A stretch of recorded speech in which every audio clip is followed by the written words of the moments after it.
your Priyadarshini. Today's story is Rebecca's act of kindness.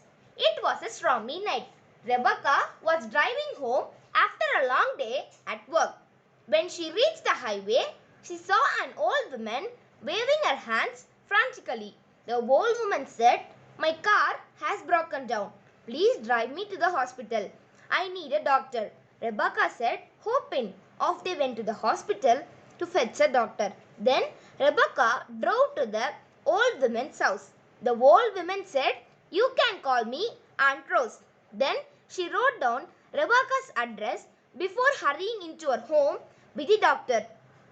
A few days later, Rebecca was surprised when a television was delivered to her address with a note that read, "Thank you.